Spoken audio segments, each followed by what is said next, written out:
hoje é mais num propósito de apresentação mesmo da lei, né? Uma leitura dinâmica, digamos assim, da lei a fim de nivelar o conhecimento, né, de todos os coordenadores, de todos os gestores, né, para que a gente fique mais atento às nossas rotinas de trabalho e também isso propicie, né, que a gente faça a melhor adequação das nossas equipes, das nossas unidades e assim por diante. Tá? Eu vou abrir só um pouquinho a janela aqui por causa do eco. Aí. No nosso programa aqui, ao longo dessa próxima 1h30, principalmente, a gente vai ver esses tópicos aqui, que seriam uma introdução à lei, né, os princípios dela, os fundamentos, alguns conceitos expostos na lei, né, o que é tratar dados pessoais, né, então a abrangência, em que momento que a gente utiliza, que momento que a gente está isento de aplicar a lei, alguns papéis envolvidos, né, os atores, responsabilidade, ressarcimento, no caso, né, de um dano a alguém, a um titular, né, as hipóteses para tratamento, então quando que a gente pode, né, deve tratar um dado, quando a gente deve terminar de tratar esse dado, né, quando também, né, como é uma leitura total da lei, né, sem exceções, ele fala também sobre a transferência internacional de dados, a gente vai dar uma palhinha sobre isso, né, as sanções administrativas, né, que a lei pode nos prejudicar de alguma forma, se a gente não a cumpri-la, né, se a gente não tiver aderência, e boas práticas, aquilo que também a lei nos instrui como sendo propício a gente ter um bom uso dela. Tá? Ao final desses 280 slides, 1h30 de apresentação, né? São 35 slides, a gente vai abrir ali cerca de 20 a 30 minutos para discussão, né? Perguntas, né? Por fim, também por se tratar de lei, né? Não, se a gente de repente não tiver um consenso ou uma resposta absoluta para algum questionamento, né? A gente discute isso com a nossa assessoria jurídica da FIAS, né? E dá a melhor resposta a todos, tá? Também, por falar da Lei Geral da Proteção dos Dados, né, eu como seu coordenador da TI, né, não necessariamente associem o assunto diretamente a um assunto de tecnologia, né, a gente está falando, na verdade, sobre a informação, dados pessoais, né, e é uma mera acaso de eu estar fazendo a apresentação, tá? Mas isso aqui é um assunto amplo que faz jus a todos, ao assessor jurídico, a todos participarem dessa discussão e das implementações, né, da melhor forma dentro de cada unidade ou setor ou equipe, tá bom? Então, essa lei ela foi proposta pelo Temer em 2018, tá? Uma lei grande, ampla, né? Com 65 artigos, né? 10 capítulos, cerca de 30 páginas de lei, né? Então ela é bastante completa.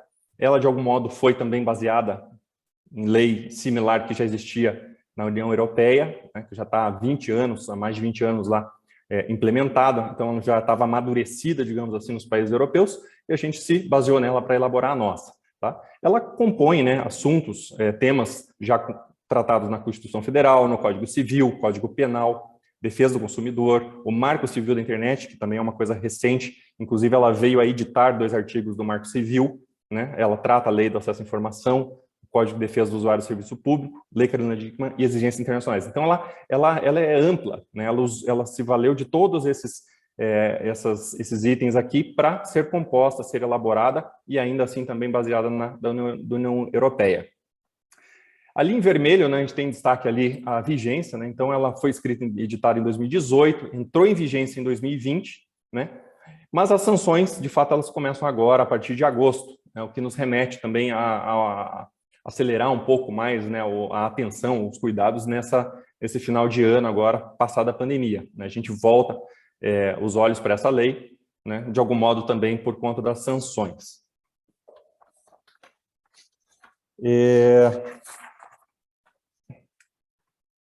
O próprio artigo número 1 desta lei, ele apresenta ela, né? Ele fala assim, ó, essa lei dispõe sobre o tratamento de dados pessoais, inclusive nos meios digitais, por pessoa natural ou jurídica, de meio público ou privado, com objetivos. Antes de citar os 2 objetivos, vamos só prestar atenção aqui em uma coisinha, ó, inclusive nos meios digitais, tá? Isso aí só reforça aquilo que eu digo, né, que não é um assunto de tecnologia, eles até colocam como exceção, né, o tratamento do dado pessoal, inclusive nos meios digitais, os nossos sistemas de dados, os nossos bancos de dados, os nossos sistemas de prontuário e assim por diante. Mas, então, ele, primeiramente, né, ele tem como foco aos dados pessoais. Então, arquivos físicos, né, arquivos de dados, arquivos de RH, tudo isso aí são tratamentos de dados pessoais. Uma ficha de inscrição que a gente assina no SECAD, a gente está tratando alguns dados, tá? E isso, então, para pessoa natural ou pessoa jurídica, ou seja, né, CPF ou CNPJ, público ou privado, então a abrangência é máxima, com 2 objetivos: proteger os direitos fundamentais de liberdade e de privacidade e permitir o livre desenvolvimento da personalidade da pessoa natural. Tá? Então, a lei se apresenta desta forma. Então, a gente, como cidadãos, ela é excelente, né? Ela nos dá proteção. De fato, era muito comum, né? Nos últimos anos, ali, a gente vê que a gente estava muito exposto. Né? A gente abria um crédito num lugar, recebia ligação de outro, comprava um imóvel aqui, recebia ligação de acolá, e assim por diante. Então, isso aqui visa padronizar, né, esse tratamento dos nossos dados como cidadãos aqui no Brasil.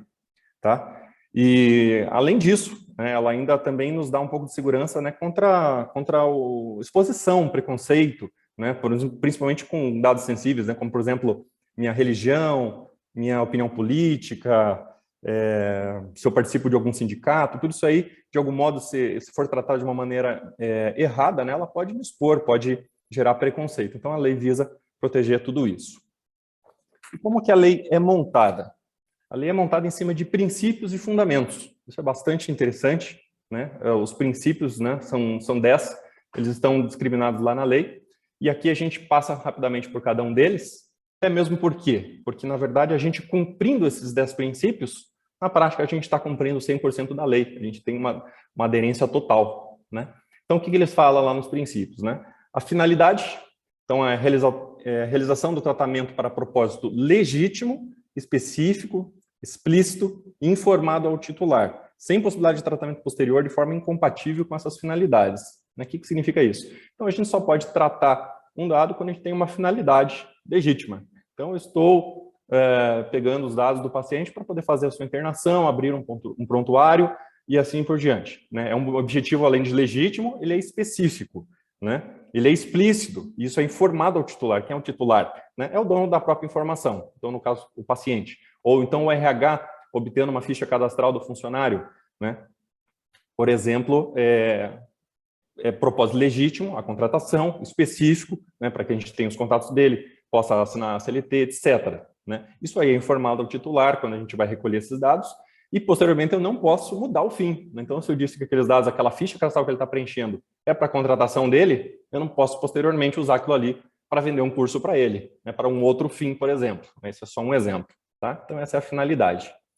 Então, ela também cita como um princípio a adequação, né? Então, tem que ser compatível o tratamento com a finalidade informada ao titular de acordo com o contexto. Então, eu estou contratando esse funcionário, eu vou assinar a ficha, né, a cadastral dele, fazer a assinatura da CLT dele. Será que é interessante, nesse momento, eu perguntar a religião, né, ou outra informação, a opinião política dele? Será que vale nesse momento? Ela não é adequada. Então, é sobre isso que trata o princípio da adequação. Né? A gente tem a finalidade, tem também o pedir as coisas de modo adequado. E a necessidade, terceiro princípio da lei, diz ali, limitação do tratamento ao mínimo necessário para a realização das suas finalidades, com abrangência dos dados pertinentes, proporcionais e não excessivos em relação às finalidades do tratamento. Então, a gente deve obter o mínimo possível para que a gente possa cumprir aquele propósito, aquela função. Né? Então, por exemplo, estamos internando o paciente, a gente vai pegar os dados necessários para a internação do paciente. Religião, talvez seja interessante nesse momento. Né? Por quê? Porque, posteriormente, se ele tem uma complicação, precisa de uma transfusão sanguínea, talvez seja interessante saber se a religião dele permite isso e assim por diante. Então, mas é de acordo com a necessidade. Mas também, neste momento, já vale a pena a gente pensar. Será que o momento da internação é o momento já de pedir a religião? Será que eu já preciso dela bate-pronto? Ou só se ele tiver uma complicação, for sugerido pelo médico uma transfusão sanguínea e tudo mais, e aí nesse momento a gente contata a família, ou o paciente se tiver, né, em estado de resposta, e aí a gente então anota essa informação. Então vale a gente pensar sobre isso, né? Necessidade. Mesma coisa para, né, eu estou citando alguns exemplos na área de saúde, na internação do paciente, mas qualquer tratamento de dados, qualquer coleta de informações pessoais de pessoas com quem a gente relaciona, né, o nosso trabalho, a gente tem que ter sempre esse objetivo, o foco na necessidade. Tá? Um princípio também citado na lei é o livre acesso. Tá? Então, os dados sempre são da pessoa, mesmo que eu colete eles, continuam sendo da pessoa. Então, ele precisa ter a garantia, né, ao titular, ao dono da informação, a consulta facilitada e gratuita sobre a forma e a duração do tratamento desta informação, né, bem como a integralidade dos seus dados pessoais. Então, isso vale para a gente também como cliente de qualquer empresa, tá? Como cidadãos, como eu digo, né? A gente tem um chip da Vivo lá e a gente tem uma ficha cadastral na Vivo. A gente fez a transposição para Claro e a Vivo fica o tempo todo ligando para a gente, assim por diante, né? Então, a gente tem que ter acesso. Fala, olha, a gente não tem mais, eu não tenho mais um contrato com você, eu quero a eliminação desse dado, tá? Eu quero saber que dados você tem meus, né? Então, a gente tem livre acesso, a gente pode perguntar para qualquer um desses detentores dos nossos dados pessoais. A gente é o dono ainda do dado, tá? Livre acesso. Então, a gente tem a garantia, né, o titular da consulta facilitada e gratuita sobre a forma da duração do tratamento. A qualidade dos dados. Este é o quinto princípio, qualidade dos dados. Ele fala sobre a garantia ao titular da exatidão, a clareza, a relevância e a atualização dos dados, de acordo com a necessidade e cumprimento da finalidade. Então, eu posso... Isso é bem interessante. Inclusive, eu estava refletindo quando estava fazendo essa apresentação aqui, sobre uma empresa que me liga. Na verdade, eu acho que ela é filiada ao Itaú, e ela me liga todos os dias, no mesmo horário, perguntando pelo senhor Hamilton.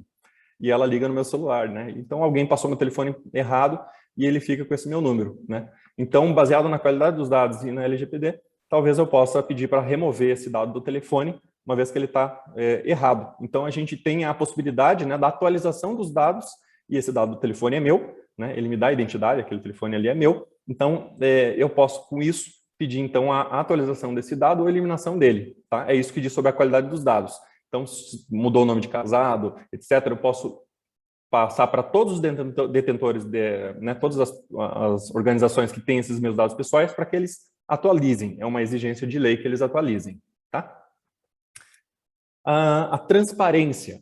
Então, a gente que é do meio público, a gente está muito familiarizado já com o termo da transparência, né? Isso é implícito na administração pública, né? A gente tem que dar garantia ao titular, né, das informações claras, precisas e facilmente acessíveis sobre a realização do tratamento. E os respectivos agentes de tratamento, né? Quem está mexendo, quem está com acesso a essa informação. Tudo isso tem que ser transparente. Até quem consegue visualizar a informação dentro da organização, o titular tem o direito de saber. Tá? E aqui, inclusive, eu chamo atenção para aquela palavra ali, acessível. Tá? Posteriormente, a gente comenta sobre isso de novo, mas o que é acessível? Né? Acessível também, ele dá margem para a gente refletir. Né? De repente, acessível, transparência. Eu coloquei um parágrafo, né, um texto no site dizendo que os dados de prontuário são a patati, patatá, e a gente explicou daquela forma ali. Talvez aquilo ali a gente entende como acessível, mas talvez para muita gente, uma pessoa analfabeta, uma pessoa sem acesso a um computador, sem uma banda larga e tudo mais, aquilo ali não é acessível para ela. Então, a gente tem que ter meios de tornar acessíveis à necessidade da pessoa, tá? Então, talvez, mesma informação que a gente tem num site, ter ela por escrito, ou ser tratada individualmente cada pedido dessas pessoas e passado, né, de modo dedicado para aquela pessoa os questionamentos dela. Tá? Isso é ter transparência. Sobre segurança.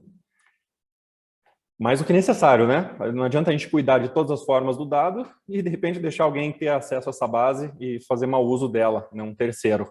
Então, a segurança dita: a utilização de medidas técnicas e administrativas aptas a proteger os dados pessoais de acesso não autorizado e de situações acidentais ou ilícitas de destruição, perda, alteração, comunicação, difusão. Né? Então, seja um incêndio, né? Uma catástrofe natural ou um incêndio proposto, né? Que alguém fez, né, com um crime mesmo, né? Ilícito, e vem apagar arquivos, vem apagar processos judiciais, vem apagar diversas outras coisas, né? Então, isso aí a gente tem que estar protegido, a gente tem que dar segurança de alguma forma a isso. Então, pensando nos arquivos físicos, será que então todos eles deveriam estar digitalizados e com assinatura eletrônica, assinatura digital? Não, talvez a assinatura digital não precise, mas por quê? Porque no caso extremo a gente ainda tem uma cópia, né, digitalizada daquilo ali, consegue ter acesso à informação que estava ali e assim por diante.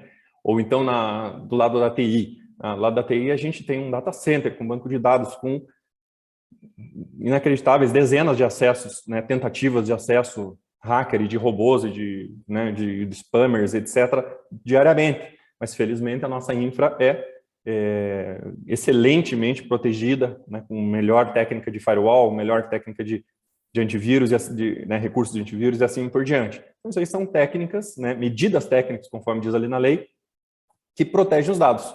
Mas, como lá no começo da lei diz que ela não se aplica, né, ela também se aplica aos meios digitais, a gente tem que pensar nas outras formas de dados, né, que a gente dispõe na nossa fundação, nas nossas unidades, e promover, então, medidas administrativas para proteger esses dados pessoais, tá? Não autorizado, ou seja, tem que ter chave no arquivo, tem que ter chave na porta, tem que ter controle de acesso, tem que ter controle de acesso, talvez, em equipamentos de raio-x, de tomografia, que conseguem permitir o laudo ou acesso à imagem na tela, que permitem exportar para pendrive. Então, olha só, são infinitas as possibilidades, né, de tratamento de dados, são finitas, né, mas bastante as possibilidades que a gente tem que pensar, né? E aí, obviamente, todos ajudam nesse trabalho. Terminando aqui os 10 princípios da lei, né? O 8º dele é a prevenção. Então, é a adoção de medidas para prevenir a ocorrência de danos em virtude do tratamento pessoal. A prevenção. Então, a prevenção e a segurança são coisas distintas, tá? A segurança realmente é a chave na porta, é o firewall no servidor, e assim por diante.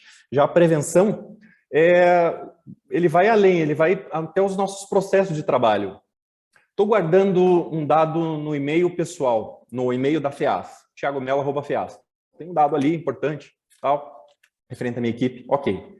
Agora, estou guardando um dado no e-mail ti@feas. Opa, todos os funcionários da TI têm acesso a esse e-mail. Todos os técnicos, o analista de sistemas, e eu também. Né, o José Carlos, o analista de sistema, e eu também. Então, ali, será que eu estou prevenindo de um vazamento de um dado? Se tivesse algo muito privativo ali que faria mais jus à minha pessoa, uma discussão com o RH, né, com um assessor, com uma direção, esse e-mail não deveria estar ali. Então, isso é uma prevenção também sobre dados pessoais, tá? Sobre um assunto, né, que possa expor alguém, etc. Uma outra situação de exposição, por exemplo, a gente tem ferramentas, né?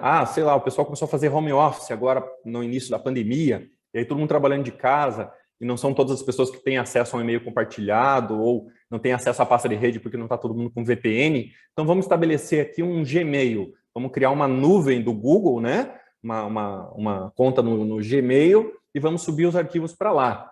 Isso é um perigo, né? De algum modo, por que é um perigo? Né? Porque aquilo ali não tem um backup, né? Não tem um backup nosso diário da própria fundação, aquele dado pode ser perdido, ele pode ser excluído por engano, né? Por acaso, a gente pode, na verdade, salvar uma nova versão de um arquivo em cima.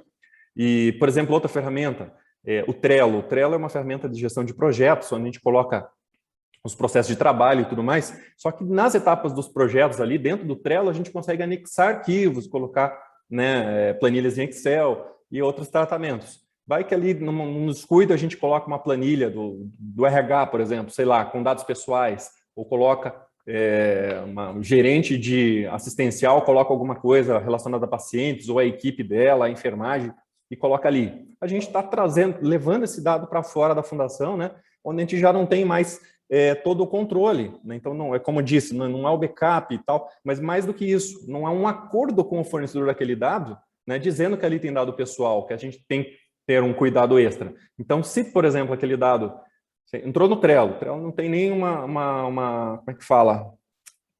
Quando a gente tem uma dupla checagem ali, né, que a gente manda, eu não sei a senha, eu não esqueci minha senha, ele manda por e-mail, mas tem outros lugares que além de mandar por e-mail, ele ainda manda um SMS por celular, aí você põe aquele código e tal, uma dupla checagem, aquilo ali é seguro, né, aquilo é segurança. Então, se de repente tem uma coisa minha no Trello, alguém entra, me esquecer minha senha, e de algum modo consegue recuperar a senha e entrar ali dentro, a Trello, ou o Gmail, ou o Hotmail, ou a nuvem da Microsoft, a gente não tem nenhum acordo com eles não tinham a obrigação de estar protegendo o nosso dado, e assim por diante. Né? Então, tudo isso é prevenir os controles dos nossos dados. Né? Quando a gente fala de dados, a gente está falando de dado pessoal, né? Coisas que se relacionam à identidade das pessoas, mas também, né, falo como daí coordenador de TI, dizendo que, na verdade, isso é importante para tudo. Né? Coisas relevantes do nosso trabalho, a gente não expõe fora da nossa rede do município, por uma questão de segurança. Né? O penúltimo princípio da lei é a não discriminação. Então, é a impossibilidade de realização do tratamento para fins discriminatórios ou abusivos.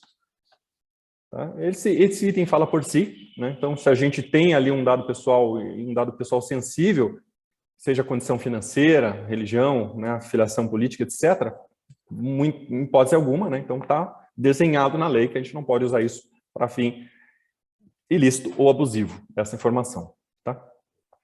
A responsabilização e a prestação de contas é o último princípio da lei. Então, a gente tem que seguir tudo aquilo. Se a gente não fizer, a gente é responsável, né, pelaquela ocorrência. Então, a gente é responsável desde o primeiro momento, antes de qualquer coisa acontecer, a gente já é responsável, e a gente, inclusive, presta conta disso. Né? E ele fala o que, a lei? É a demonstração da adoção de medidas eficazes e capazes de comprovar o cumprimento das normas de proteção de dados, inclusive a eficácia dessas medidas. Olha só que interessante. Além da gente demonstrar que a gente está fazendo, né, uma gestão, né, está tomando cuidados, né, tomando medidas eficazes, como ele diz ali, a gente tem que provar que elas são eficazes, elas são, né, seguras. Aquilo que a gente está fazendo, além de estar fazendo alguma coisa, está fazendo direito. Aquilo ali tem um resultado efetivo. Tá?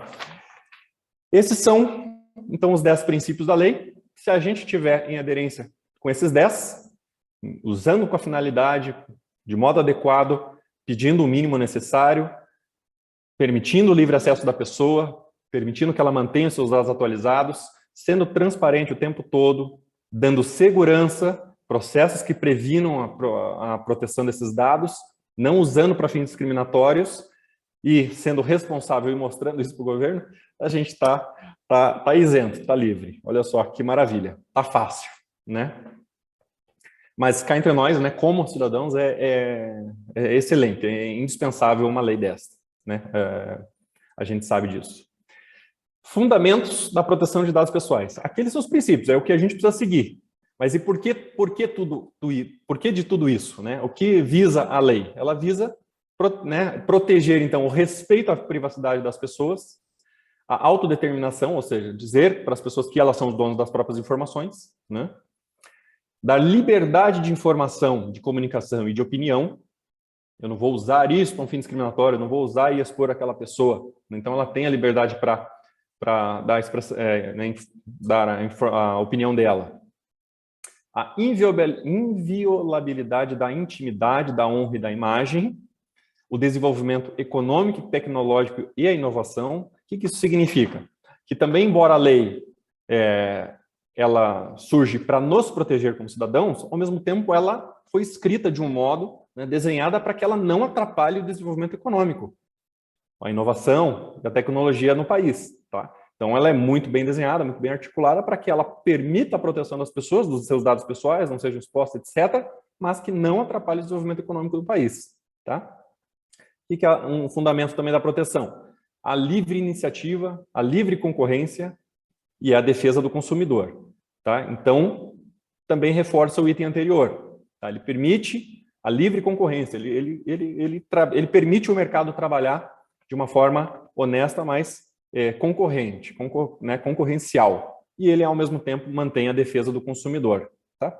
E o último fundamento da proteção dos dados pessoais ali, citado na lei, são os direitos humanos. Né? O livre desenvolvimento da personalidade, a dignidade e o exercício da cidadania das pessoas naturais, da gente.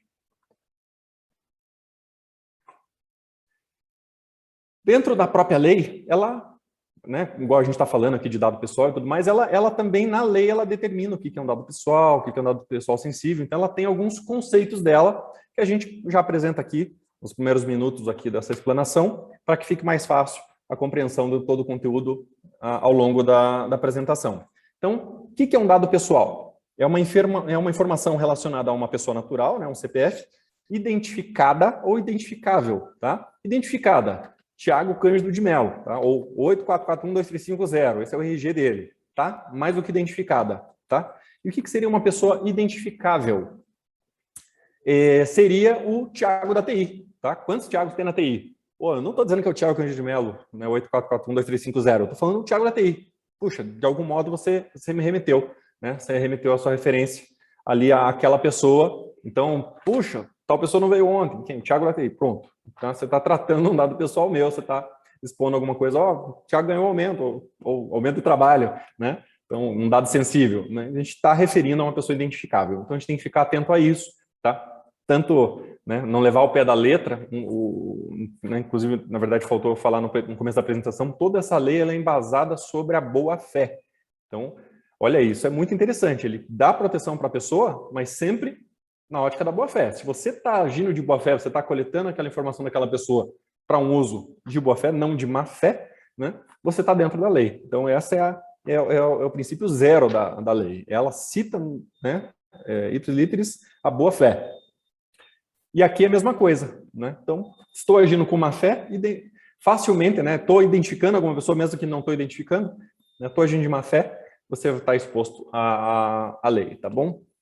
Ela fala também sobre o dado pessoal sensível, qual que é a diferença? Justamente aquilo que permite a discriminação, tá? Então, origem racial, ética, convicção religiosa, filiação a sindicato, organização religiosa, afiliação a filosofias, né? ou políticas. Assuntos também relacionados à saúde ou à vida sexual da pessoa. Então, a saúde nos remete muito ao nosso ramo de negócio, ao prontuário das pessoas. Qualquer coisa que a gente está tratando e está falando especificamente sobre a saúde de alguém, a gente está tratando um dado sensível, tá? E dados genéticos e biométricos também são dados sensíveis. Também tem uma terceira classificação na própria lei, que seriam os dados pessoais de crianças e adolescentes. Eles podiam ter feito uma classificação única, tá? Mas é que justamente existem tratamentos diferenciados para cada uma dessas categorias. Então, dado pessoal, eu trabalho de uma forma, um dado sensível de outra forma, e se eu estou falando de um dado pessoal, sensível ou não sensível, mas de criança e adolescentes, eu estou falando também de uma outra classe, que tem que ser dada atenção, tá? Sobre crianças e adolescentes, também a gente vai falar um pouquinho mais disso ali para frente, na hora justamente de falar como tratar um dado de criança e adolescente, né? Mas o que é entendido como criança são pessoas até 12 anos não completos, tá? E adolescentes até 18 anos não completos. Então, a gente tem que tratar de uma forma diferenciada os menores de idade. E o que é tratar dados? A gente já sabe quais são os tipos de dados. São dados pessoais sensíveis, dados de criança. Porventura, se eu usar o termo dado, apenas a palavra dado, né, em algum momento da apresentação, estou me referindo às 3 classes, tá? Mas sempre a dados de pessoas, não a dados gerais. Tá? Então, em alguns lugares aqui eu uso abreviação só para caber no slide, etc., mas sempre falando de dados pessoais. Tá? Então, o que são tratar dados? Pessoais, ou sensíveis, ou de crianças. A própria lei informa aqui essas 20 opções, né? Ela até classifica ali, né? Eu coloquei as cores para facilitar a visualização, né? São coletas, são retenções, são processamentos, são compartilhamentos e a eliminação. Isso aí são tratamentos de dados, são ações de tratar. E aqui a própria lei também exemplifica o acesso, o armazenamento, o arquivamento, a avaliação, comunicação, controle, processamento, recepção, transferência, transmissão, a utilização, reprodução, são coisas, né, que são todas utilizadas no nosso dia a dia, né? Difusão, classificação e assim por diante. Realmente todas ações, né, verbos do nosso cotidiano. Mas para simplificar esse slide, puxa, será que eu estou tratando o dado pessoal ou não estou? Né? Para não ter que decorar uma tabela com 20 quadros, a gente simplifica isso de uma forma, simplifica ao extremo, né, de uma forma fácil de decorar, que o que é tratar um dado pessoal?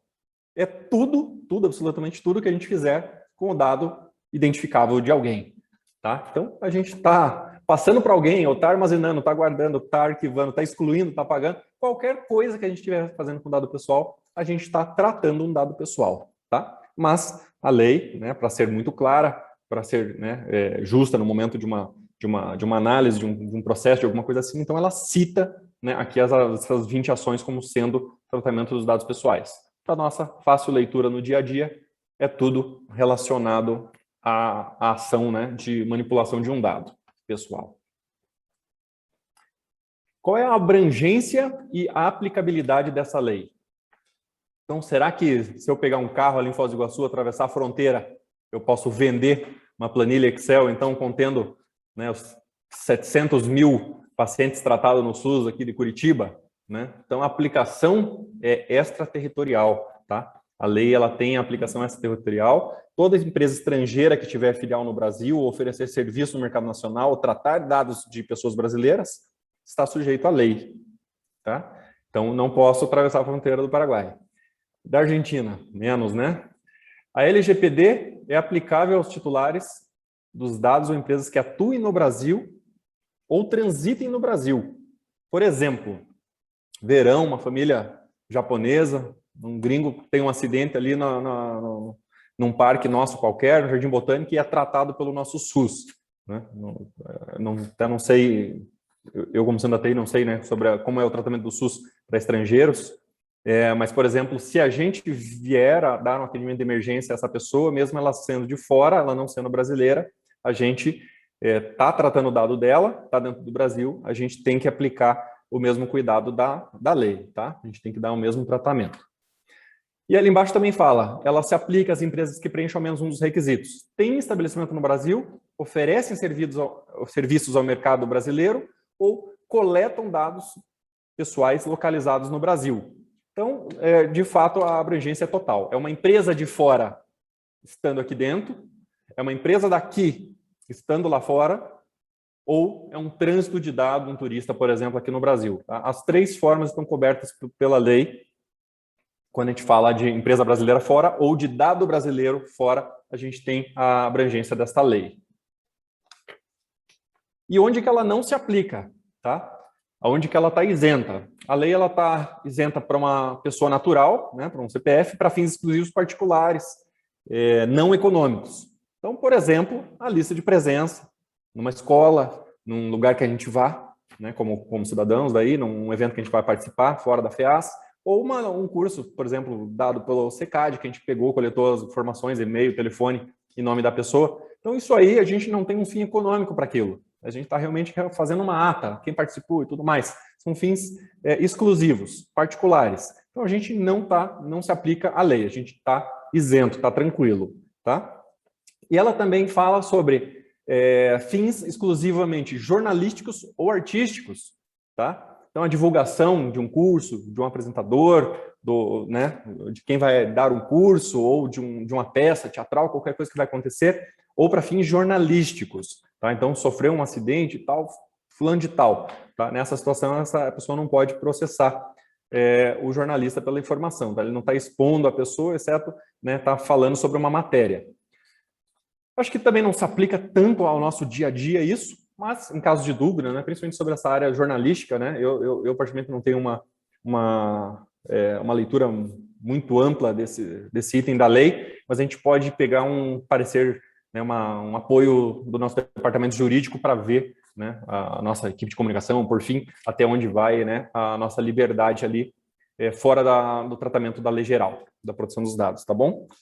E para fins acadêmicos, também não se aplica a lei, desde que é aplicado os artigos 7 e 11 dessa lei, que dizem o que lá, tá? Eles falam sobre a anonimização dos dados, então tem que ficar anônimo. Então a gente pode usar, por exemplo, quantos pacientes de 60 a 70 anos trataram determinada doença ou tiveram determinado CID, diagnóstico aqui no Hospital do Idoso, ou no Bairro Novo, ou na UPA Tatuquara. Então a gente não está falando, né? A gente não está identificando aquela pessoa. Tá? Daí, desse modo, também a lei não se aplica, ela pode ser usada para fins de estudo.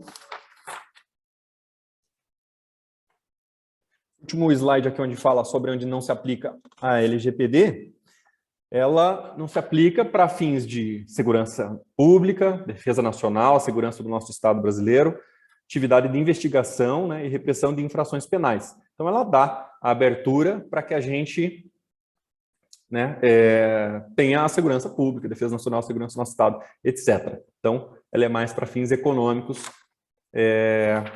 que ela foi desenhada. Tá? Ela expõe isso aí justamente para manter a nossa segurança.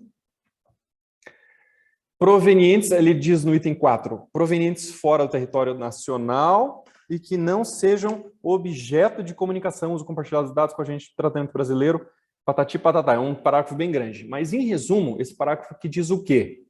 É uma situação bem exclusiva, que, por exemplo, uma malha de fibra ótica do Paraguai quer chegar até a África do Sul né? E ela tem que passar de modo subterrâneo ou por mar na área de abrangência do Brasil, ou ela tem que passar por território nacional, mas ele é algo extremamente né, restrito ao Paraguai e à África do Sul, é um backbone mundial ali de comunicação. Então ele está passando aqui por dentro do nosso território. Todos os dados que estão trafegados ali não são auditáveis e estão fora da abrangência da lei, tá? Então, bem desenhadinho isso aí nesse parágrafo.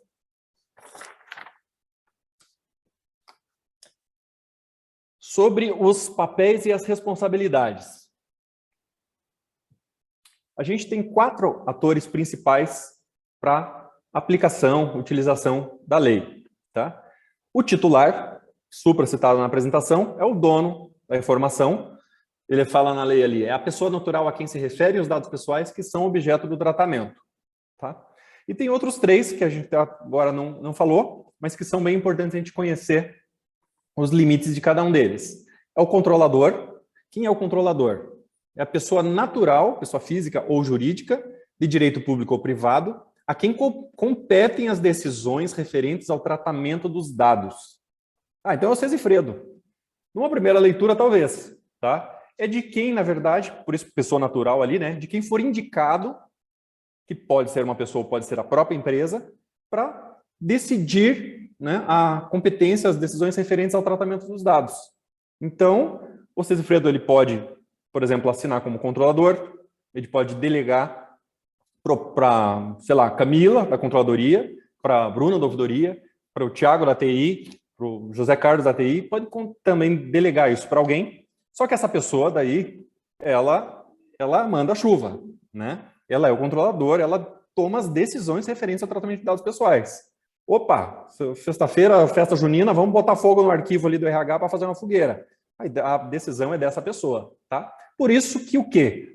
As empresas têm evitado as empresas no Brasil todo, né? Até uma orientação da NPD, que não fique vinculada a uma pessoa natural, mas sim à própria empresa. Que a empresa tenha uma comissão, um comitê, de repente dirigido pelo próprio diretor da organização, né? Pelo CEO, etc., e para que isso aí, a empresa tenha uma governança, ela tenha um modo de trabalho independente daquela pessoa, né? Aí, por exemplo, a troca, a substituição dessa pessoa, desse cargo, desse diretor, né? E aí começa assim um novo modo de trabalhar, né? De controlar os dados da pessoa. Então é melhor que a instituição esteja um plano, né? E assim a gente vai trabalhar também. Tá? O nosso controlador, então, quem é? É a FEAS. Tá? E quem toma essas decisões, então? Talvez a direção inicial seja do Sesifredo, né? Ou, digamos, a decisão final, digamos assim, mas geralmente embasada ou proposta pelo aquele nosso comitê que vem se reunindo, que discute junto como tratar determinada situação, tá? Então, podemos associar diretamente o controlador à FEAS. Então, a gente tem dados de funcionário, a gente tem dados de paciente, seja o idoso, seja o bairro novo, seja a saúde, seja a TASI, a gente, controlador, é a FEAS, tá bom? O encarregado. O encarregado, a gente tem um pela prefeitura, o senhor Flávio, da SMAP TI, e temos um encarregado setorial, que sou eu, e a Camila Faneco, da controladoria. Tá? Então, a gente tem 2 encarregados na FEAS, e essa pessoa faz o quê? Ela é indicada pelo controlador, né? A gente foi nomeado pelo Sesifredo, para atuar como canal de comunicação entre a FEAS, os titulares dos dados, e a Autoridade Nacional de Proteção dos Dados.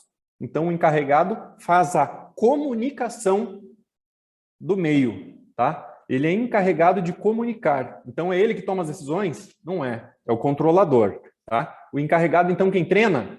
Pode ser, porque ele comunica, tá? Ele é o canal de comunicação. Ele pode sentar junto ali com a nossa equipe de comunicação, pensar nas estratégias, etc. Mas o foco dele é principalmente responder a uma pessoa, né, a um titular, né, ou a uma reclamação na ANPD, na Autoridade Nacional, ou, né, passar uma diretiva, por exemplo, da direção para toda a fundação, tá bom? Então, esse é o encarregado. E o operador é uma pessoa natural ou jurídica, de direito público ou privado, que realiza o tratamento de dados, a gente já sabe o que é tratamento de dados, em nome do controlador. Opa, em nome da FEAS. Então, é o recepcionista, é o enfermeiro, é o analista de sistemas, Tinha esse entendimento, a lei, né, como ela foi ditada lá em 2018, entrou em 2020, em vigor, né, já está em vigor. Tinha esse entendimento, né? Eu estou tratando um dado pessoal em nome do controlador, então o recepcionista coletando um dado, ele é o operador. Ao mesmo tempo, tem agentes externos, tem o ICI, tem a IPMED, tem a Sysqual, tem a Senior, tem N fornecedores, tem as empresas que cuidam dos nossos arquivos externos, tem N pessoas jurídicas, públicas e privadas, tratando dados pessoais nossos. Os dados estão lá. E lembra que lá em tratamento de dados pessoais, daqueles 20 exemplos, armazenar, guardar, etc., também são tratamentos. Então, aquela pessoa que tem um arquivo externo lá, que a gente paga aluguel para deixar o documento lá, ele é um operador. E aí, então, o questionamento, né, era principalmente quando começam-se as sanções, né? Puxa, mas o fulano de tal que estava treinado deixou escapar o dado, deixou vazar, passou informação do paciente, de saúde, etc. Vamos processar ele, porque ele é o operador, ele tem responsabilidade, né? Aí a NPD se pronunciou, né? E ela explicou direitinho que apesar realmente da leitura dúbia, né, da lei, o operador nunca é a própria instituição, tá? O próprio controlador. Isso ainda pode dar mais discussões para frente, né, por fim, mas o operador, nesse primeiro momento, o entendimento da lei são esses agentes externos, esses terceirizados, tá? Então, quando a gente tem uma falha interna, a gente responde, mas responde como sendo o próprio controlador, tá? Tem um termo interessante aqui que é o seguinte, é o agente de tratamento, tá? Agente de tratamento é uma palavra coringa que ela refere-se ao controlador e o operador. Então, o controlador e o operador. Por quê? Porque o controlador toma as decisões, mas também, se, por exemplo, a gente associar controlador a FEAS, é dentro da própria FEAS que está o arquivo, que está o RH, que estão os bancos de dados, que está o data center. E o operador são as pessoas que fazem a gestão disso. Então, elas estão com acesso direto ao dado, tá? Então, ela é um agente de tratamento. Mas sem ser o titular, né, que é justamente quem presta as informações, todo mundo, então, é o agente de tratamento.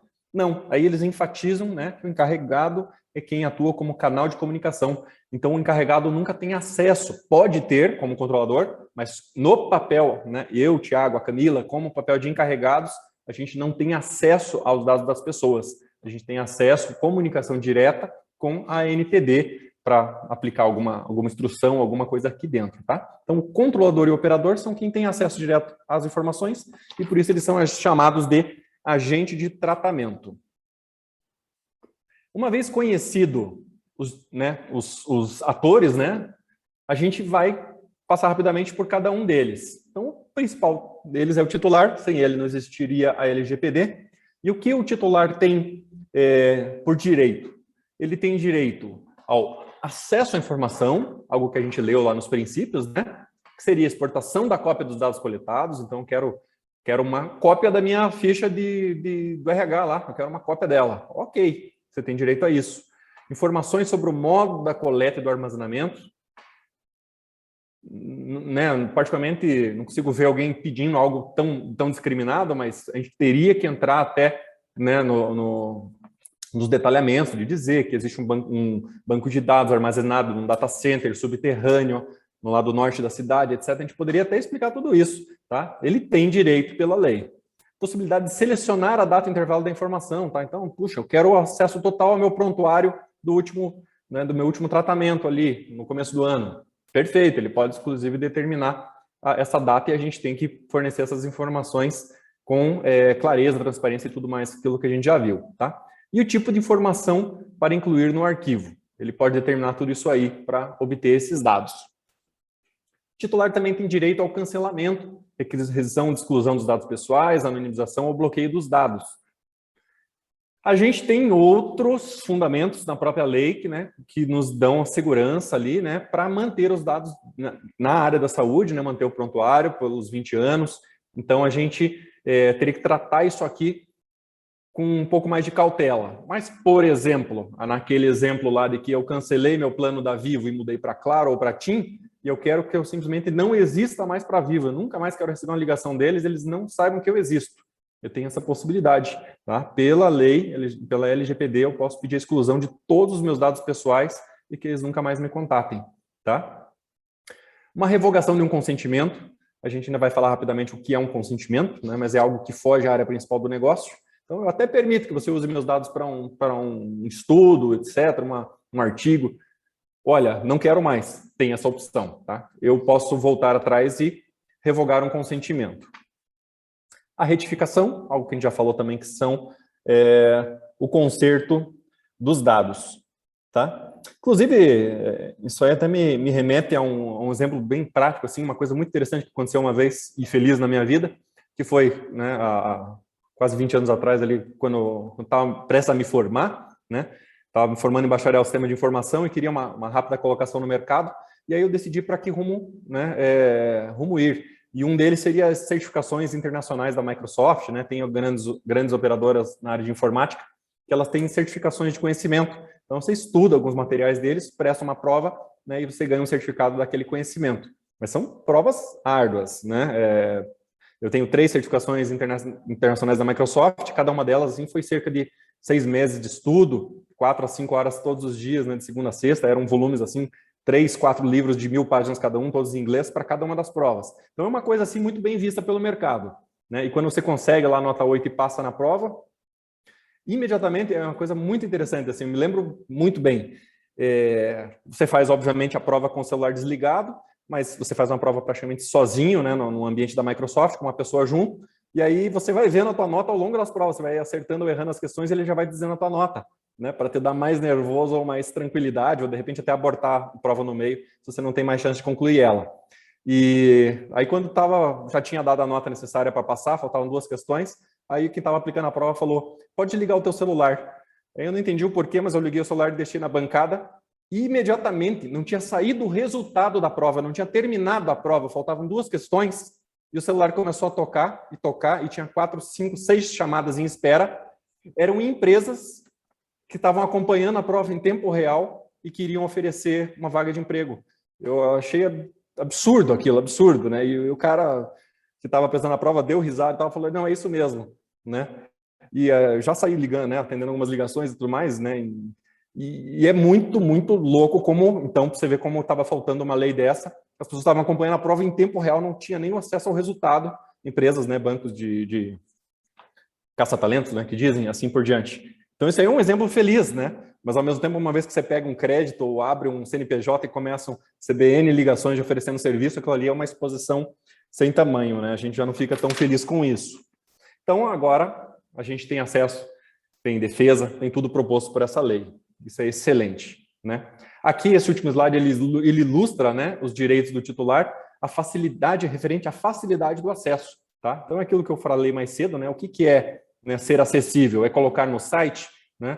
Talvez não, para uma pessoa tem que entregar impresso em mãos, impresso e ler para ela, e assim por diante, tá? Então, a gente tem que dizer a finalidade específica do tratamento, daquele tratamento, tem que dizer a duração daquela guarda, daquela informação. Se a pessoa pedir, a gente tem que informar quem é o encarregado, tá?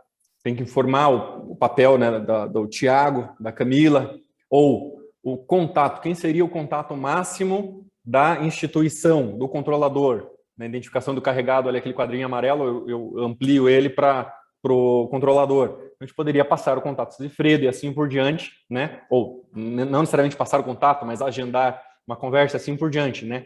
Fornecer acessibilidade referente a um determinado assunto sobre proteção dos dados, né? Informações acerca do uso compartilhado, então a gente vai, não, esse seu dado está no nosso prontuário, mas ele também foi compartilhado com as unidades básicas de saúde, com as UPAs, com o laboratório municipal, a gente tem que ter essa clareza para passar para as pessoas, tá? A responsabilidade dos agentes, né? E também a gente tem o direito de mencionar para a própria pessoa os direitos dela, né? A gente aqui está estudando a lei, mas talvez algumas pessoas antes desse nivelamento não sabia, né, o potencial dessa lei. Então, do mesmo modo, as pessoas às vezes não sabem do direito dela, né? Igual os direitos do consumidor. Ninguém anda com o livrinho embaixo do braço para entrar na loja e falar, você está fazendo uma venda casada, né? Mas a gente, minimamente, a gente sabe algumas coisas. A gente sabe que 7 dias a gente pode trocar o item na loja, depois a gente sabe que a gente tem 3 meses em qualquer produto, território nacional tem garantia. Então, se uma pessoa quer vender algo sem garantia, algumas coisas a gente já sabe. Mas sobre a lei LGPD, embora apesar dos seus 2 anos, muita gente não sabe, né? E os nossos pacientes muitas vezes não sabem, e a gente tem o direito, a gente tem a obrigação de passar para eles sobre isso, né? E aí, justamente, até convidei ali a Bruna pessoalmente, né, da ouvidoria, para participar nosso curso, né? É algo para a gente pensar, porque justamente essa facilidade do acesso. A quem a pessoa recorre? Ela chega na recepção do hospital onde ela está sendo atendido? Ela procura a administração e toca o interfone? Ela fala com quem?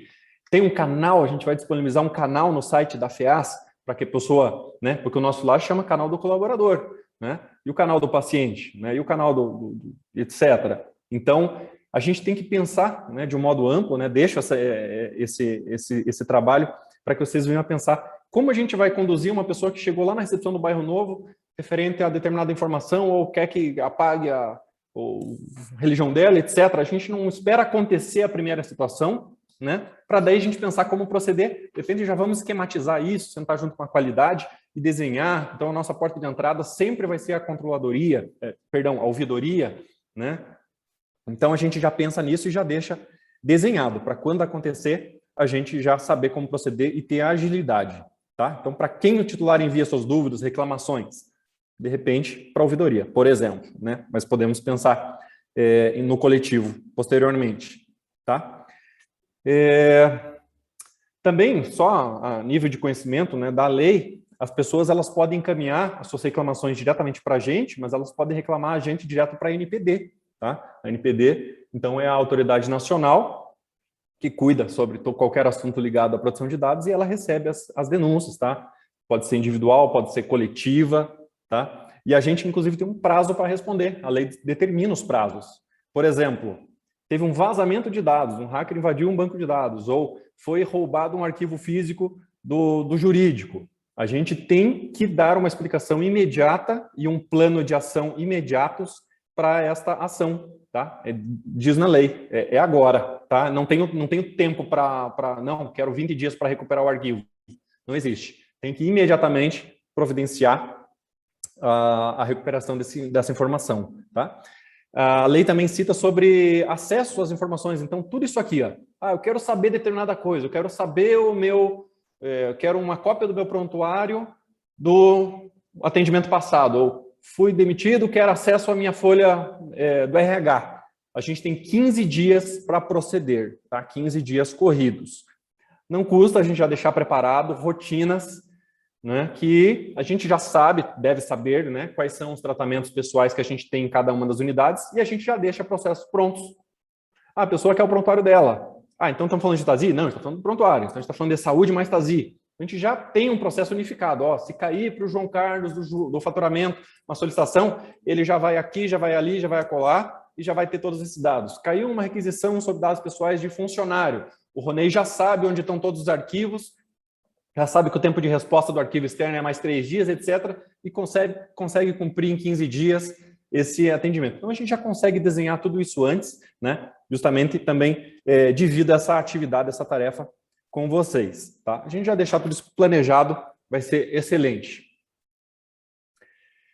Sobre os agentes dos dados, né? Seja o controlador, ou seja o operador, a gente tem responsabilidade do ressarcimento dos danos, tá? Então, até na lei ele diz ali, controlador ou operador, ele podia ter usado o termo agentes de tratamento, em razão da atividade de tratamento dos dados pessoais, que causar dano moral, individual, coletivo, é obrigado a repará-lo.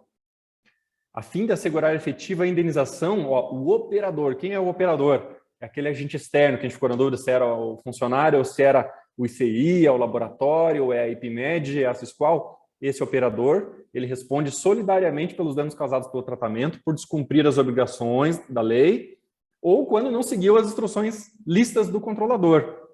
Então, a gente vai ter um termo de aderência desses fornecedores, né? A gente vai mandar para cada um deles assinar, dizendo, Sisqual, você está guardando um dado meu aí, você tem que seguir isso, isso, isso, isso. Tá? Na prática, você tem que seguir a lei, você tem que dar proteção, você não pode, etc, etc.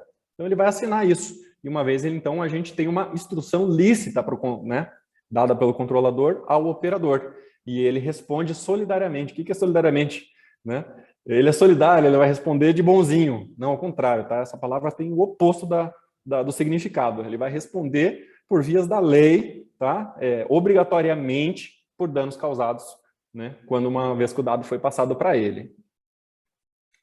E esse aqui é um quadro, então, que só ilustra de novo os atores, né? Então, tem o encarregado, o operador e o controlador, tem o titular ali fora, e agora também surgiu a NPD, tá? Agora a gente já sabe que a NPD é o órgão, né, controlador, é a autoridade nacional. Então, quem que responde a ela? O encarregado, né? Como eu falei, lá é um canal de comunicação. Então, eu e a Camila, a gente responde direto à NPD, e a gente também pode atender ao titular, a gente responde ao titular. Por isso, dessas duas ligações, né? Já o operador, ele só conversa com o titular, tá? E, obviamente, dentro desse contexto aqui, dentro dessa bolinha que representa, né, o nosso conjunto de ações dentro da FEAS, todos têm comunicação entre si, tá? A própria lei também cita, né, os papéis, as obrigações da ANPD, da Autoridade Nacional. Do mesmo modo que existe a ANAC, a Anatel, a ANEEL, etc., diversas autoridades para diversos fins, foi criada uma específica para o tratamento da proteção dos dados, composta, né, por conselho diretor, por conselho nacional, por uma corregedoria, por uma ouvidoria, tem um órgão de assessoria jurídico próprio para tirar essas dúvidas, né? Por exemplo, lá sobre crianças, adolescentes,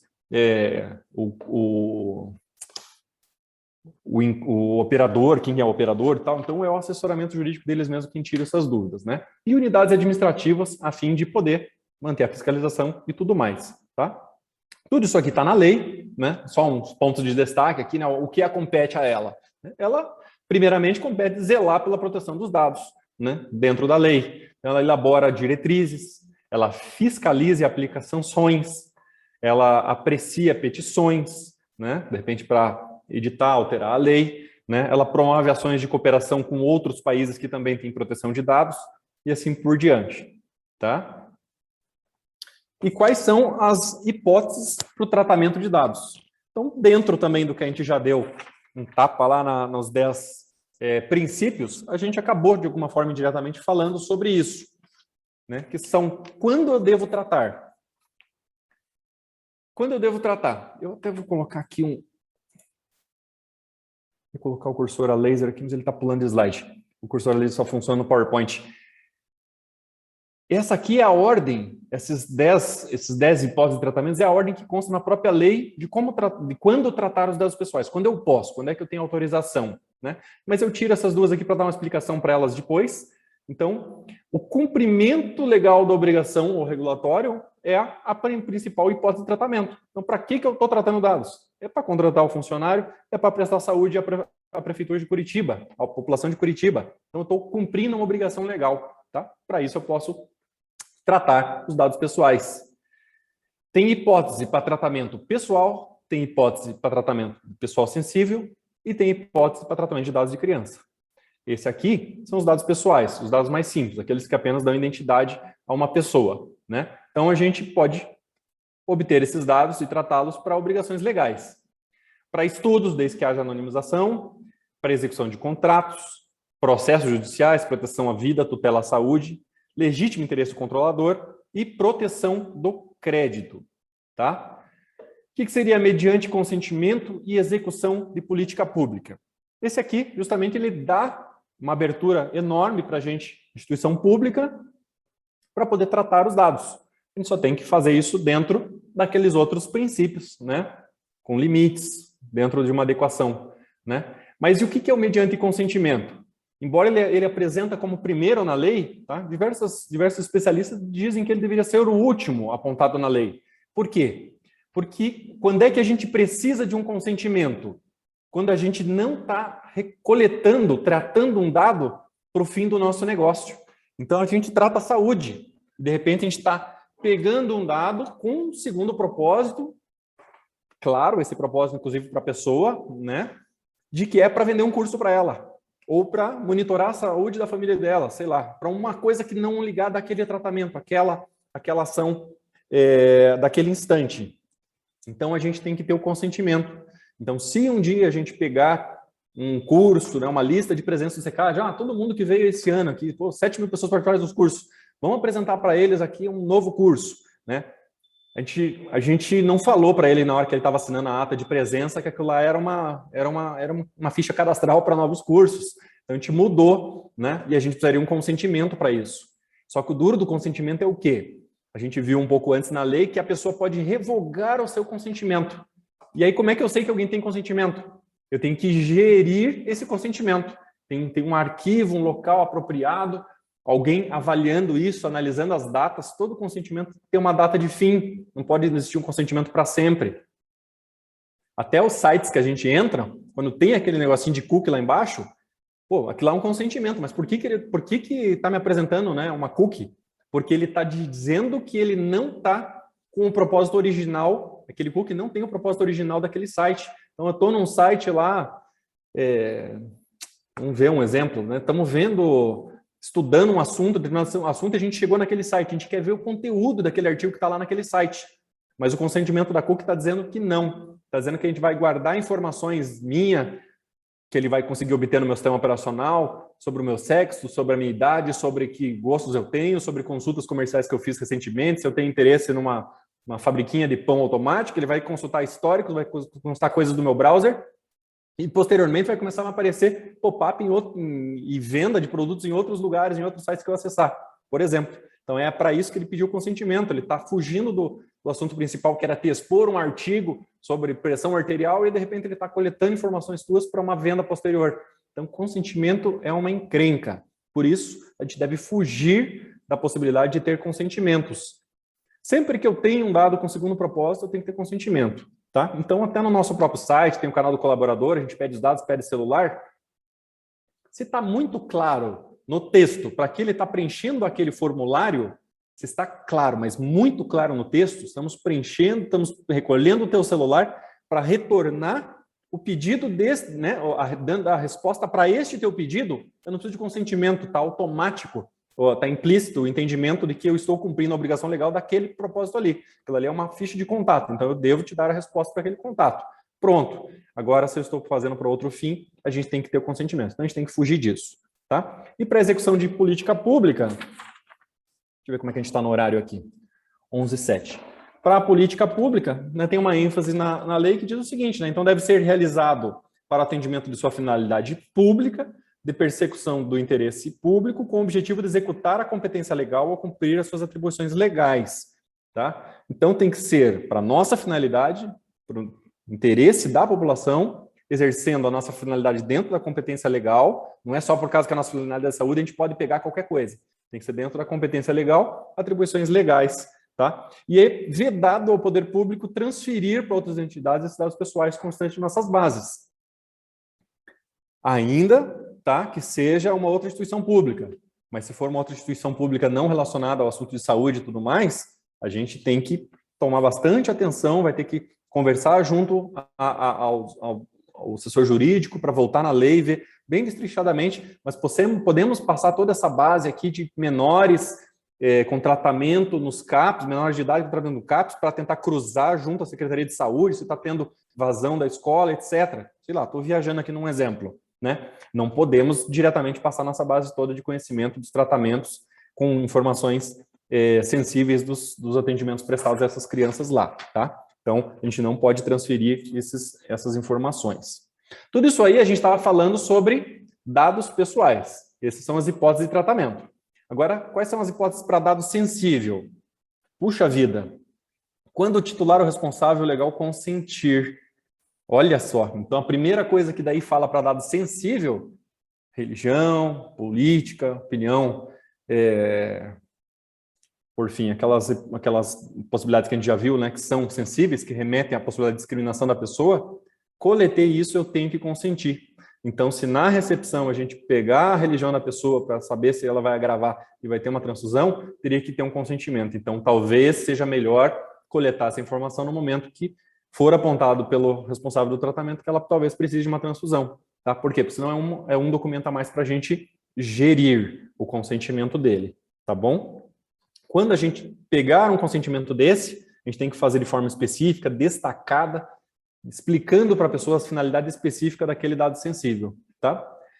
E aí tem a brecha da lei, que é quando não, né? Quando que a gente pode tratar esse dado sem o consentimento do titular? Para uma obrigação legal, regulatória do controlador, por um tratamento compartilhado de dados necessário à execução de políticas públicas previstas em outras leis e regulamentos, realização de estudos por órgãos de pesquisas, mas daí sempre anônimo, que daí é aquela situação que eu falei, quais pacientes trataram de determinado CID de 60 a 70 anos no ano 2021. Aí tudo bem, não precisa de consentimento, óbvio, né? Tá bem descrito isso na lei, bem legal.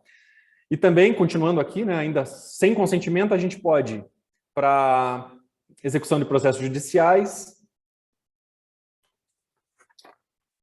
lei da arbitragem, pela proteção da vida, né, ou a incolumidade física do titular, né, para manter a saúde perfeita das pessoas, no caso de um acidente, alguma coisa assim, a gente pode coletar os dados dela, chamar a ambulância, tudo. É óbvio que a gente faz isso sem um consentimento, né, para tutela da saúde, exclusivamente em procedimentos realizados por profissionais da saúde, né, ou da autoridade sanitária.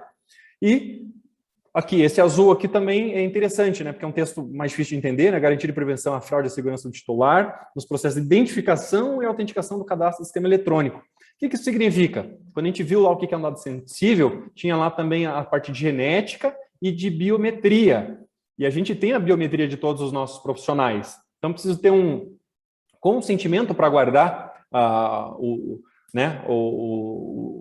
biometria dos dedos dos funcionários para que eles possam bater o ponto de uma forma mais ágil ou mais segura? Não. Aí, então, ele diz aqui exatamente isso. Para evitar a fraude e a segurança do próprio titular, então, é para proteger a própria pessoa de que outra pessoa bata o ponto para ela e gere horas extras para ela, né?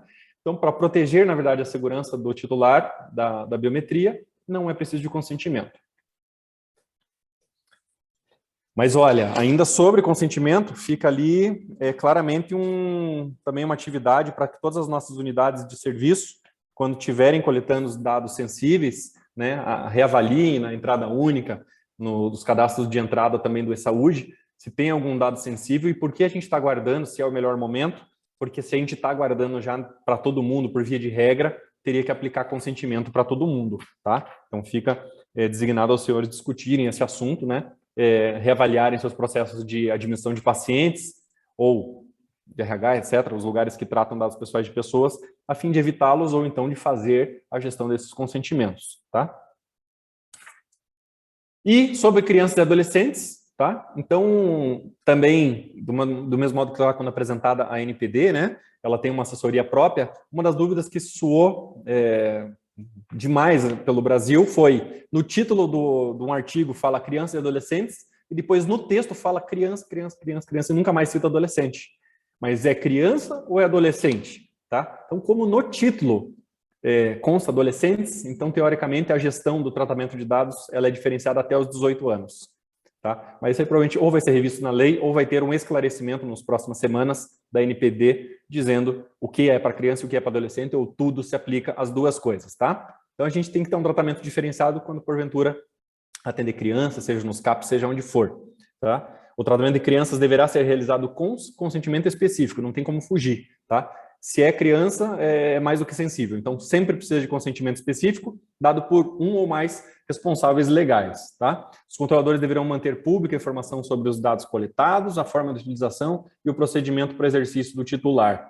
Poderão ser coletados dados pessoais sem consentimento quando a coleta for necessária para contatar os pais. Então, é a criança perdida na praia, óbvio. Vou coletar os dados da criança, vou pegar o máximo de informação que eu souber para tentar localizar o responsável, né? Ou teve um acidente, chegou uma ambulância, uma criança ali dentro, puxa, temos que contatar a família. Obviamente, a gente está livre de consentimento, mas o que a lei diz? Não pode haver o armazenamento dessa informação e não pode ser usado no futuro. Ou seja, terminou o propósito legal, era contatar o responsável, a gente tem que apagar tudo sobre essa criança, tá? Então, por favor, se atentarem também, eu mesmo falando criança o tempo todo, né? Crianças e adolescentes. Então, vamos ficar atentos ali ao que vai vir sobre essa mudança da lei e também vamos adequar as nossas unidades no futuro, né? Nas próximas semanas, para termos a aderência a esse texto. Tratamento os controladores não deverão condicionar a participação. Isso aqui talvez não se aplique muito a gente, né?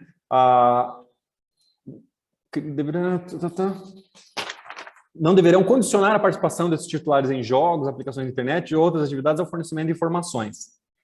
Próximo item. O controlador deve realizar todo esforço razoável para verificar que o consentimento foi dado pelo responsável, tá? Considerando as tecnologias disponíveis. Então, o consentimento vai ser dado até informal, um atendente do SAMU, desde que tenha o consentimento, tá? Mas a gente tenta, de todas as formas, de todas as tecnologias possíveis, ter esse consentimento por escrito, por sistema, etc., tá? E as informações sobre o tratamento deverão ser fornecidas de forma simples, clara e acessível, de novo acessível ali, consideradas as características físico-motora, perceptiva, sensorial, intelectual e mental do usuário. O que isso significa? A gente está pedindo os dados para uma criança, ela tem que saber porque ela está dando os dados e a gente tem que se fazer entendido por essa criança. Não basta a gente pedir ou falar que é para a criação do prontuário dela. A gente tem que dizer exatamente por que a gente está coletando cada informação e essa criança tem que entender. É isso que diz essa lei, tá bom? Esse artigo da lei. Uma vez terminado os tratamentos dos dados, né, então a gente já sabe quando a gente pode tratar, como vai acontecer, né, em que hipótese a gente termina os tratamentos, tá? Tudo tem um fim nessa vida, tá? Então o tratamento também tem que ser findo, tem que terminar. A gente, apesar dos pesares, né, a fundação inclusive é muito nova, né? De 2012, temos aí, né, poucos anos, a gente ainda não chega nem àquele limite da lei dos 20 anos de prontuário e tudo mais, então a gente não tem essa preocupação. De praxe, a gente guarda tudo, né? Somos acumuladores. Então a gente não dá desfecho, mas uma hora a gente vai começar a ter, né? Vai sentir limitação de arquivo, de espaço, seja espaço digital, de arquivos físicos, vai ficar caro o serviço de armazenamento fora, etc. A gente vai começar a pensar sobre isso, tá? Mas por padrão a gente sempre guarda, mas isso é muito caro, tá? Principalmente quando a gente guarda no computador, a gente não está vendo o preço. Meu Deus, como é caro, tá? O nosso banco de dados, o nosso repositório de imagens, principalmente o nosso repositório de imagens, né, de exames de imagem, os raios-x, a tomografia, tudo isso aí fica armazenado no storage, tá? Esse storage custa milhões e se não me engano, a cada 6 anos a gente precisa redobrar o tamanho dele, né? A gente está trocando data center esse ano e a gente está falando aí de 3 milhões de reais para guardar exames a cada 6 anos, né? Para guardar exames. Então é muito caro guardar as informações. Então a gente tem que pensar na possibilidade de realmente terminar o tratamento. Então o que a lei diz? Verificar que a finalidade foi alcançada ou deixar de ser desnecessários ou pertinentes ao alcance da finalidade, ou findou o período de um tratamento, por exemplo, deu os 20 anos do prontuário, a gente não tem mais obrigação legal, deu os 30 anos lá do boletim da escola, a escola não precisa mais guardar o teu contato e os teus boletins. Então, isso é o fim de um tratamento por período, tá? Também pode ser terminado um tratamento na comunicação do titular, no exercício da sua revogação, né? Então, não se aplica tanto à saúde, como eu falei, né? Confronta com outras leis que diz que a gente precisa guardar de algumas informações necessárias para manter o prontuário, etc., né? Mas não, por exemplo, para um curso ou uma área indireta, alguma coisa do ensino e pesquisa, né? Ali a gente pode ser convocado pelo titular me esquece, apaga tudo que é meu, tá? E nesse momento a gente tem que dar o fim do tratamento, a gente já tem que saber, no mínimo, onde estão fragmentados, né? Distribuídas essas informações para ter um pouco mais de agilidade para eliminá-las. Teria uns 15 dias para fazer isso. E se a gente fizer sofrer sanções, está vazando dados e tudo mais, a gente pode receber uma determinação da NPD para eliminar tudo isso aí. Também é uma possibilidade de fim para o tratamento dos dados. Estamos aqui já avançando, tá, para o final da nossa lei. Aqui tem apenas mais 2 slides ainda falando sobre a lei, depois a gente vai para umas boas práticas e abre ali para uma pequena discussão. Como a gente está trabalhando a lei na íntegra, tá? Ela também fala sobre a transferência internacional de dados. É diferente daquela fibra ótica do Paraguai que tem na África do Sul que passa aqui dentro, né? Mas sim de um tratamento de dado nosso que pode estar fora do país. Aí eu volto para aquele exemplo do Trello, de uma rede social, de uma nuvem, de um e-mail do Hotmail, do Gmail, tá? A gente não sabe onde está isso. Isso está numa nuvem, isso está fora do país. Inclusive tem uma outra lei, não sei o número de cabeça, que diz que dados de prontuário de pacientes brasileiros não podem ser armazenados fora do país. Então, o TASI teria a possibilidade, hoje a gente usa um TASI, né, local no nosso data center, a gente vai mudar para um TASI que é web, mas ele vai estar armazenado no nosso data center, todos os dados dali. Mesmo data center, inclusive, onde estão os dados de prontuário do e-saúde, na cidade de Curitiba, com redundância, replicação, links de fibra redundantes e tudo mais, com toda a segurança. Inclusive, o data center lá, onde está sendo implantado o novo data center da Fiasc e tal, o sistema de saúde, é um data center com todas as certificações internacionais que permite a queda de um avião em cima dele, sem danificar tudo, tá? Tem uma camada gigantesca de concreto e tudo mais, olha só que legal, né? Mas, então, a gente tem que ficar atento. Quando a gente usa uma ferramenta de fora, a gente está tratando, se a gente sobe uma folha de pagamento para ser processada pela Syscall ou pela Senior, a Syscall está numa nuvem. Será que a Syscall está numa nuvem dentro do Brasil? Todos os servidores dela O que é uma nuvem? É um conjunto de computadores que quem tiver mais livre processa aquela informação naquela hora. Não é um servidor só. E as nuvens, às vezes, elas estão esparramadas. Tem computadores por 70 países que fazem parte de uma única nuvem. E aí, quando a gente manda uma solicitação para um sistema, ele vê onde está mais livre e manda para lá. Isso é uma nuvem. Tá? Então, de repente, será que a nuvem da Sisqual, com todos os dados pessoais, dados sensíveis de folha de pagamento e tudo mais dos nossos funcionários, estão, né, dentro do território nacional? Né? É só uma colocação, obviamente que estão, né? Mas isso aqui nos remete, como gestores, a quando vai contratar uma ferramenta, alguma coisa, estar atento a isso. Tá? Sobre a gente estar sujeito à lei quando a gente transfere um dado para fora do país. Tá? Para países ou organismos internacionais que promovam um grau de proteção. Então, a gente pode guardar, Dados de prontuário não pode guardar por conta de outra lei. Dados de folha de pagamento, etc., mesmo sendo sensíveis, podem ser processados fora do país, então a Sisqual poderia, desde que então esteja em organismos internacionais com o mesmo grau de proteção. Estados Unidos tem, Canadá tem, né? Boa parte toda a União Europeia tem, tá? Boa parte da Ásia tem e assim por diante. Então a gente precisa saber isso. E quem determina o grau e coloca uma listagem dos países é a própria NPD, tá? Ela que define o nível de proteção dos outros países que estão aderentes ao nosso.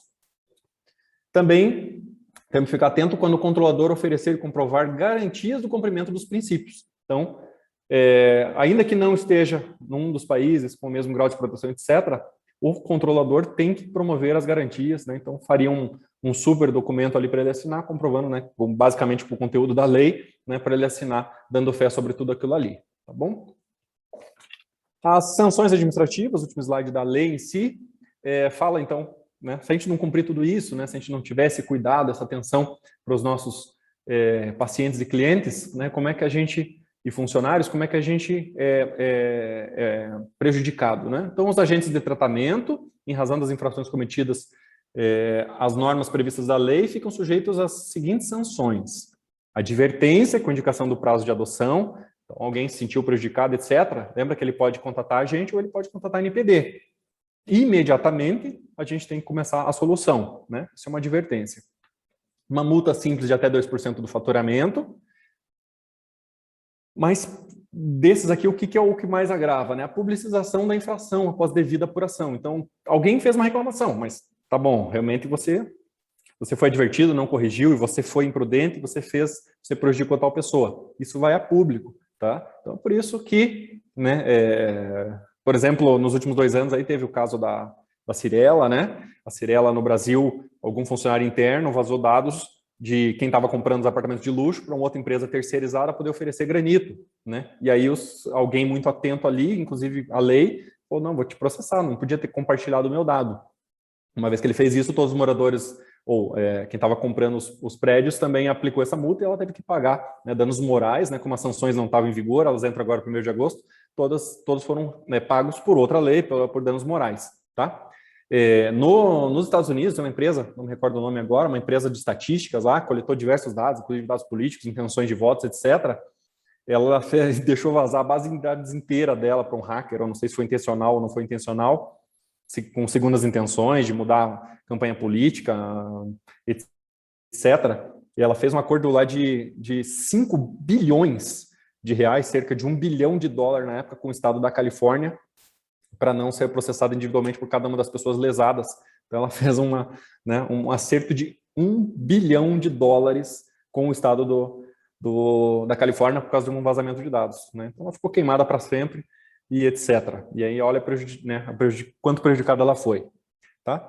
A lei ainda impõe que a gente pode suspender a atividade do exercício do tratamento legal. Não tem como a gente prestar saúde sem tratar um dado pessoal, né? Então, a gente teria a suspensão do exercício da atividade por 6 meses, pode ser prorrogável e, inclusive, na reincidência, pode ter a proibição parcial ou total do exercício da atividade. Então, a lei é bastante dura, né? E a NPD está aí para controlar isso.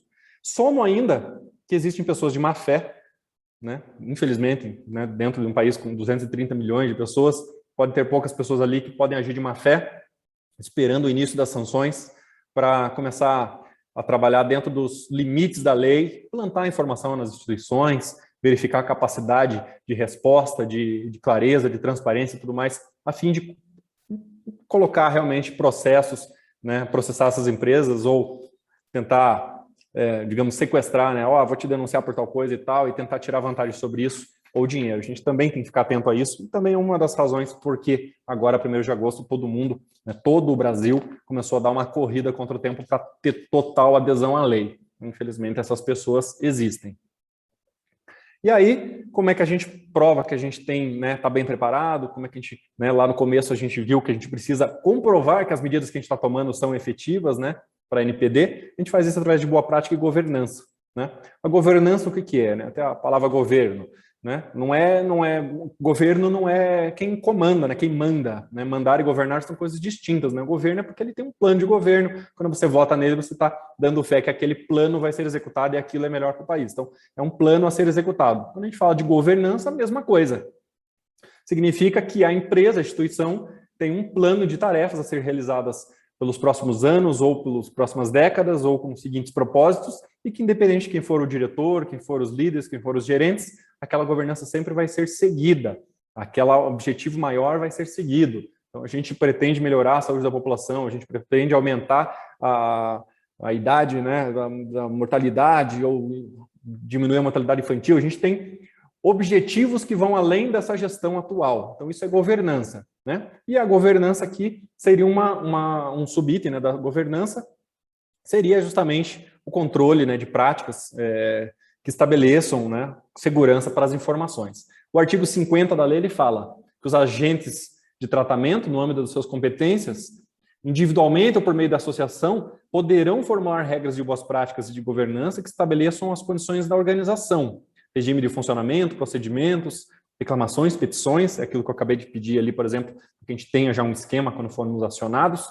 normas de segurança, padrões técnicos, obrigações específicas, já saber quem faz o quê, né, qual a obrigação de cada um, ações educativas, como essa, por exemplo, que a gente está tendo agora, como aquelas reuniões que a gente tem com alguns gestores a cada 15 dias, como uma apostila que a gente acabou de elaborar lá na TI, ela vai para a edição, vai fazer a arte e vai ser fornecida a todos os colaboradores da FEAS.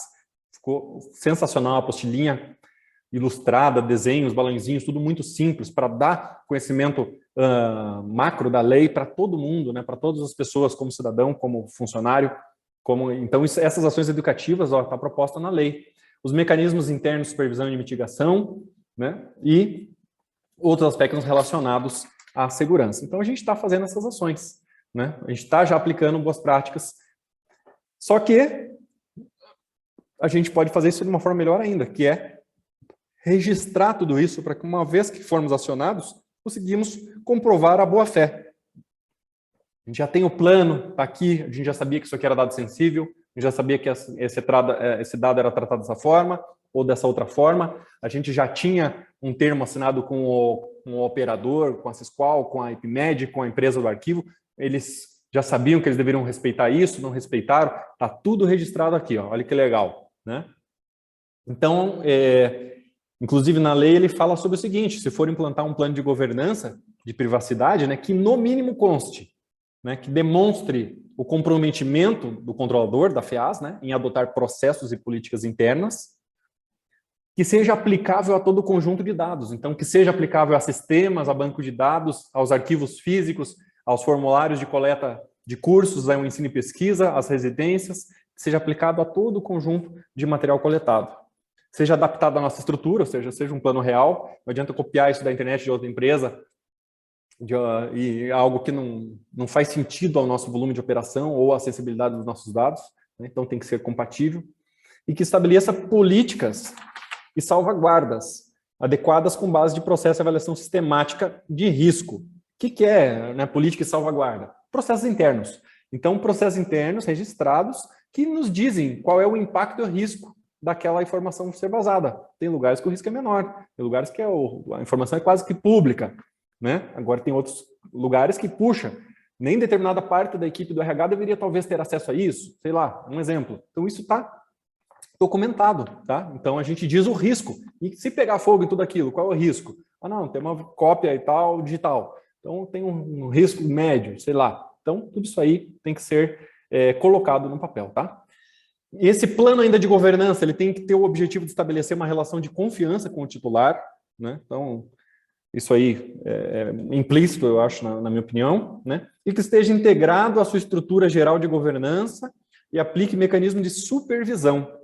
Então, uma vez que está escrito, é fácil a gente também ver se aquilo está sendo aplicado ou não, ter uma auditoria interna e tudo mais. Uma vez que a gente nem sabe o que precisa ser feito, não tem como a gente cobrar, né? Não tem como nós gestores, cobrarmos as nossas equipes que determinada ação seja realizada, né?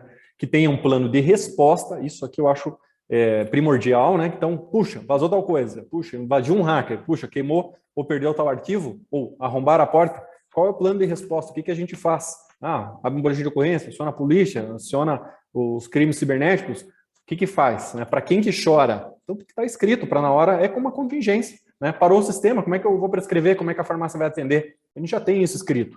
Né? Então, aqui é a mesma coisa. Aconteceu um dado crítico aqui, sensível, foi vazado. Como é que a gente repudia isso? Tem que estar escrito num plano de governança. Posteriormente, a FIAS vai gravar isso, né? Vai registrar tudo isso aí em documentos. Os setores, obviamente, vão ajudar na redação e a gente vai ter tudo isso aí para comprovar uma boa governança, tá? E que seja atualizado constantemente, óbvio, né? A gente não adianta arquivar e guardar lá, e aí, com o passar do tempo, com o giro de funcionário, com a nossa rotatividade e tudo mais, 4, 5 anos já mudou grande parte da equipe, ninguém mais sabe nem o que é LGPD, né? Volta-se a estaca zero. Então, a gente mantém constantemente atualizado isso. Então, se a gente provar ter a boa-fé, realmente a gente só está coletando o que é preciso, na situação que é precisa, de fato as informações são precisas, mas está documentado que a gente está dando uma boa guarda, um bom tratamento a esses dados, tá impecável. A fundação está mais do que preparada para atender isso, tirar de letra e partir para o próximo grande desafio, né? E como é que a gente ajuda, né? Cada um individualmente. Óbvio, a gente precisa ter o conhecimento da lei. Se a gente nem sabe do que se trata, o que eu preciso fazer, em que situação eu preciso guardar.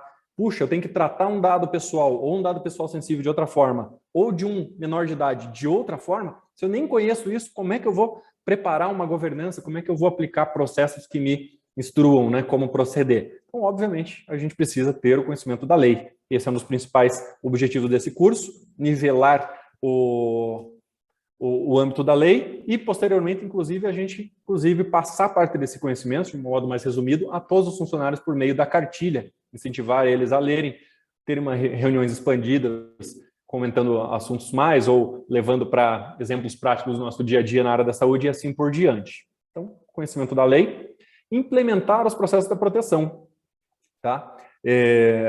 Em cada um dos pontos da FIAS, em cada uma das unidades, dos suas dezenas de prédios físicos, né, dos seus milhares de funcionários, não tem como aguardar essa informação vir de um líder, vir de um chefe único, né? Então o comitê ele passa a ser soberano, mas ainda mais do que ele, o próprio comitê lá, que já é composto por algumas dezenas de pessoas, ele repassa essas informações para que as equipes também atuem, ajudem, e não tem como realmente aguardar uma relação. Então agora vamos esperar qual que vai ser a normativa para ver como é que a gente atende quando tiver uma requisição de um titular. Como é que a gente atua quando tiver o primeiro vazamento de dados? A gente já tem que ir pensando por conta própria, jogando esses assuntos nas nossas reuniões quinzenais, para eles serem tratados um a um e a gente já ter isso aí, tá? Depende então de cada um de nós implementar esses processos de dados. De fato, uma equipe às vezes nem sabe o que a outra tem de peculiaridade, né, cuidados ali com a rede, né, processo de armazenamento de arquivo em área de trabalho, pastinha de rede, muitas pessoas têm acesso a muitas pastas. Por exemplo, um trabalho que a TI vem fazendo, né, recentemente ali, a eliminação dos usuários corporativos, né, de rede. Então eu não logo mais como enfermaria ISA. Por quê? Porque ali de repente alguém pega toda a backup, a contingência de prescrição e vaza para um e-mail. Ninguém nunca mais vai saber quem fez aquilo, quando fez, por que fez, né? Porque não tem uma pessoa por trás. Então a gente agora traz para dentro, né, a responsabilidade para cada pessoa, para cada CPF, para cada controlador, né? Lembra que a FIAS como um todo é a controladora, mas cada um responde como um pedaço do controlador. Obviamente, se uma situação foi envolvida determinado funcionário, ele vai responder junto como sendo o controlador, né, de forma solidária. A gente instrui as nossas equipes, né, porque a gente faz esses processos, coloca a equipe para fazer com a gente. Eles trabalham junto com a gente, ajudam a desenhar. Mais cabeças pensantes, com certeza, tornam o trabalho ainda melhor. E a gente documenta isso. Por quê? Porque quando tiver um acionamento, quando a gente for acionado, a gente tiver um prazo para cumprir, alguma coisa assim, né, se porventura um dia vier a acontecer isso, a gente tinha boa fé, a gente tinha o processo, a nossa equipe sabia. Eu só não tenho como provar isso para a NPD, né? A gente, como, puxa, não, mas a gente sempre fez dessa forma, não podia ter acontecido isso. Onde é que está isso escrito, né? Então está aqui, né? É o que as palavras do José lá, né? Que não basta ser, tem que aparecer, é o documentar. Tem que estar antes da tragédia acontecer, tem que estar lá escrito como a gente ia proceder. Então, uma vez datado isso, comprova a boa-fé para a NPD, para próprio titular. Cá entre nós, né? O titular é uma peça muito importante, né? Se no momento qualquer ele resolve tirar a denúncia, ele entendeu que, puxa, não, tá, entendi. Não foi bem isso que aconteceu, foi a colar que aconteceu. Né? Tudo bem, eu tiro a denúncia, né? Ele entende por satisfeito, inclusive ele pode, na verdade, se reportar primeiramente a gente do que a NPD. Ele pode reclamar para a gente dá a resposta imediata, né? E se a gente tem isso aqui, eu falo, isso aqui foi uma falha de um funcionário nosso, ele vai responder com processo administrativo, a nossa fundação está escrito aqui que trabalha dessa forma, etc. Beleza, a pessoa, de repente, compreende que foi uma exceção. Por isso da documentação, né? E o que eu falei até no slide anterior, acompanhar a continuidade desse cumprimento, né? Então, tá trocando nossa equipe, ou tá chegando gente nova para trabalhar com a gente expõe algumas condições de trabalho, já expõe o cuidado a mais que a gente deve ter, inclusive quando tratar com informações de pacientes, funcionários e assim por diante, tá? E quando eu coloco ali um subitem nesse acompanhar, é estar atento a novas implementações. Puxa, vou adquirir um novo software para fazer tal coisa. Vamos agora adquirir um outro software, uma base de conhecimento que também coleta algumas informações dos residentes aqui e faz determinada outra coisa. Então, a gente tem que estar atento. Está no Brasil, vai trabalhar fora, está hospedado numa nuvem, é num país que tem um equivalente à nossa LGPD de segurança ou não, então vou fazer um termo. Então, estar atento. Então, se autorreciclar, né? Uma vez cada ano, cada 2 anos, dar um tapa, né? Uma lida na lei, ou participar de algum evento, algum cursinho online, ver uma atualização que houve e assim por diante, tá? Isso aí, inclusive, algumas coisas são né? Isso aí é muito bom em muitas áreas, né? Inclusive, por exemplo, uma vez que eu estava estudando, por exemplo, para tirar a carteira de barco, é uma legislação gigantesca, diferente de carro. E tem muita regra e muita coisa ali, a gente fala, nossa senhora, isso aqui nunca a gente vai ver na vida, né? E decora para a prova. E daí, ao contrário, tem uma recomendação da Marinha que uma vez por ano leia todo o material e todo o conteúdo para relembrar. E geralmente eles orientam que faça isso antes da temporada. Então, olha só como é legal. Isso aí, com isso, eles sabem que preservam-se acidentes e preservam-se a vida. Então, a gente é estimulado a estudar o mesmo material, mesmo que não precise, uma vez por ano. Mesmo modo da lei. Então, a gente, eventualmente, vê possíveis atualizações, que está, vê empresas que estão sendo expostas ou sendo sancionadas pela lei, o que aconteceu para a gente se precaver, tá bom? Algumas referências bibliográficas sobre o assunto. E aí, agora vamos ver quantos minutinhos a gente tem aqui. Temos aí até uns 20 minutinhos para discutir a respeito. Tenho aqui algumas mensagens no chat, né? Tá bom. Sobre a Bruna ali, né? Ela colocou para todos, né? Que usa... Ah, sim, tem o canal do colaborador, mas tem também o Fale Conosco, né? Aquela questão da acessibilidade, né? De repente, então, se em qualquer recepção, pode passar uma orientação, uma ordem de serviço, alguma coisa interna, né? Se alguém chegar em qualquer prédio, chegou lá no CAPS do Boa Vista, chegou na UPA do Tatuquara, alguém, e tem uma reclamação, uma denúncia para ser feita, a pessoa, a recepcionista, tem que saber que tem que orientar. Ele fala, ó, tem que falar com a nossa ouvidoria, pode ser pelo canal do colaborador, fale conosco, você tem acesso à internet, você sabe escrever, tudo mais, senão eu vou anotar aqui o seu pedido, eu vou fazer uma ligação telefônica aqui, vou te passar para a nossa ouvidora e assim por diante, tem que dar a acessibilidade a essa pessoa, tá? Beleza, sobre a colocação, a gente já tem mecanismos, ferramentas, de repente passar uma instrução geral, né, corporativa, para que todos saibam como responder referente a isso.